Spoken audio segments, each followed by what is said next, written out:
नमस्कार। आज के इस एक्सप्लेनर में हम डाइव इन करने वाले हैं एक ऐसी एपिक मिथोलॉजिकल स्टोरी में जो ब्रह्मांड के संतुलन यानी कॉस्मिक बैलेंस का सबसे बड़ा उदाहरण है। ये कथा है समुद्र मंथन और कूर्मा अवतार की। पर ध्यान रहे, ये सिर्फ एक प्राचीन कथा नहीं है। ये असल में शक्ति, धैर्य और सबसे जरूरी एक मजबूत आधार, एक सॉलिड फाउंडेशन होने की कहानी है। Okay, let's dive into this. सवाल ये है कि आखिर ये सब शुरू कैसे हुआ? कैसे एक छोटे से श्राप ने कॉस्मिक हिस्ट्री के सबसे बड़े कोलैबोरेशन यानी देवताओं और असुरों के महान मिलन को जन्म दिया? ये विशाल समुद्र मंथन किसी केयरफुली प्लान्ड योजना का हिस्सा नहीं था, बल्कि एक ऐसी मजबूरी थी जो एक छोटी सी गलती के कारण पैदा हुई थी, जिसका जवाब मिलता है हमारे पहले हिस्से में, ऋषि दुर्वासा का श्राप। इस विशाल कथा की शुरुआत होती है एक स्पेशल भेंट से। लेकिन यहाँ एक बहुत बड़ी भूल हो गई। अत्यंत शक्तिशाली और अपने गुस्से के लिए मशहूर ऋषि दुर्वासा ने एक बार देवराज इंद्र को एक स्पेशल गार्लैंड यानी एक पवित्र माला भेंट के रूप में दी थी। पर देवराज इंद्र ने लापरवाही और थोड़े से अहंकार में आके उस माला को अपने विशाल हाथी ऐरावत के माथे पर रख दिया। हाथी ने क्या किया? उसने तुरंत उस माला को जमीन पर फेंका और अपने भारी पैरों तले कुचल दिया। एक पवित्र भेंट का इस तरह से घोर अपमान लिटरली एक डिजास्टर था।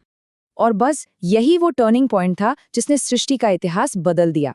ऋषि दुर्वासा इस घोर अपमान को देखकर एब्सोल्युटली फ्यूरियस हो गए। उन्होंने बिना किसी देरी के देवताओं को श्राप दे दिया। ये एक ऐसा पावरफुल श्राप था जिसने देवताओं की सारी शक्तियां और उनका तेज छीन लिया।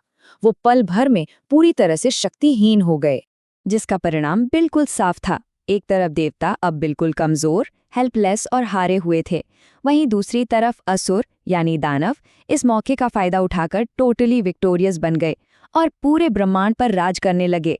सृष्टि का पूरा बैलेंस कंप्लीटली असुरों के पक्ष में शिफ्ट हो गया था। अब आते हैं दूसरे हिस्से पर, समुद्र मंथन की तैयारी। इस हाहाकार के बीच निराश देवता ब्रह्मा जी के साथ भगवान विष्णु की शरण में पहुंचे। तब विष्णु जी ने उन्हें अमृत प्राप्त करने के लिए समुद्र मंथन करने का असाधारण मार्ग दिखाया। और दिस ब्रिलियंटली इलस्ट्रेट्स उस तैयारी का मैसिव स्केल। पहला कदम था विशालकाय मंदराचल पर्वत को मथानी या चर्निंग रॉड बनाना। दूसरा कदम था विशाल वासुकी नाग को रस्सी के रूप में इस्तेमाल करना। और तीसरा, जो कि सबसे माइंड ब्लोइंग स्टेप था, देवता और असुर दोनों का मंथन के लिए एक साथ आना। दोनों विपरीत शक्तियां एक साथ मिलकर उस पर्वत को खींचने के लिए तैयार हो गई। तीसरा हिस्सा, कूर्मा अवतार का प्रकट होना। जैसे ही यह विशाल मंथन शुरू हुआ, एक ऐसी क्राइसिस आई जिसकी कल्पना शायद ही किसी ने की थी। अचानक पूरा माहौल टेंस हो गया। यहाँ थोड़ा सोचिए, सवाल ये है कि जब बिना किसी बेस के वो विशालकाय पर्वत समुद्र में धंसने लगा, तब उन सब ने क्या किया? इतनी मेहनत से दुश्मनों के साथ हाथ मिलाकर जो मंदाराचल पर्वत लाया गया था, वो अब बिना किसी ठोस आधार के अपने ही भारी वजन से समुद्र की अनंत गहराई में डूब रहा था। मंथन पूरी तरह से रुक गया और लगने लगा कि सब खत्म हो गया।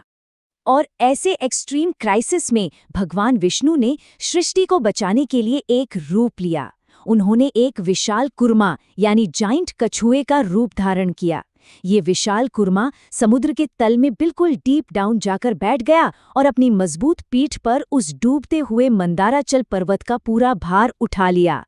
वो सृष्टि का सुप्रीम बेस बन गए। चौथा हिस्सा, मंथन के 14 रत्न। Let's move on and see how this builds up. Kurma avatar के सपोर्ट प्रदान करते ही मंथन पूरी रफ्तार से फिर से शुरू हो गया। कुर्मा की पीठ इतनी स्थिर थी कि अब पर्वत बिना किसी रुकावट के आसानी से घूमने लगा। काफी लंबी मेहनत के बाद इस अभूतपूर्व समुद्र मंथन से एक या दो नहीं, बल्कि कुल 14 अनमोल रत्न बाहर आए। इतने बड़े संघर्ष और विशालकाय एफर्ट का पुरस्कार भी तो उतना ही बड़ा और अनमोल होना था ना। अगर हम इन प्रमुख रत्नों पर नजर डालें तो सबसे पहले निकला हलाहल, जो एक अत्यंत घातक पॉइजन था जिसे सृष्टि को नष्ट होने से बचाने के लिए भगवान शिव ने स्वयं पी लिया। फिर प्रकट हुए दिव्य पशु जैसे कामधेनु और ऐरावत। फिर सौभाग्य की प्रतीक देवी लक्ष्मी प्रकट हुई, जो भगवान विष्णु के पास गई। और अंत में आए धन्वंतरी, जिनके हाथों में था सबसे बड़ा पुरस्कार, वो अमृत कलश, जिसके लिए ये पूरा ऑपरेशन शुरू हुआ था। 5वां और अंतिम हिस्सा, एक मजबूत आधार की सीख। ये सिर्फ एक कथा नहीं है, बल्कि धरती और जीवन की सबसे गहरी सीखों में से एक को प्रस्तुत करती है। So the crucial point is, कुर्मव अवतार हमें सिखाता है कि किसी भी बड़े कार्य को सक्सेसफुल बनाने के लिए सिर्फ एक्शन और शक्ति काफी नहीं होती। एक ग्रैंड एंडेवर को सच्चाई में बदलने के लिए जरूरत होती है एक अत्यंत मजबूत आधार और बेशुमार धैर्य की। बिना किसी सॉलिड बेस के चाहे अटेम्प्ट कितना ही बड़ा क्यों ना हो, वो भी मंदराचल पर्वत की तरह डूब ही जाएगा। असल में भगवान विष्णु ने सृष्टि को बचाने के लिए किसी एग्रेसिव शक्ति का डिस्प्ले नहीं किया, बल्कि उन्होंने स्वयं को एक आधार में बदल दिया। ब्रह्मांड में संतुलन बनाए रखने के लिए उन्होंने विशाल भार उठाया, क्योंकि बैलेंस हमेशा उन पर निर्भर करता है जो नीचे रहकर दूसरों को ऊपर उठाते हैं। अब इस पूरे एक्सप्लेनर को रैप अप करने से पहले एक बहुत ही प्रोफाउंड सवाल छोड़ते हैं। किसी के भी सबसे बड़े सपनों और एम्बिशंस को सपोर्ट करने के लिए वो कौन सा मजबूत आधार है जो तैयार खड़ा है?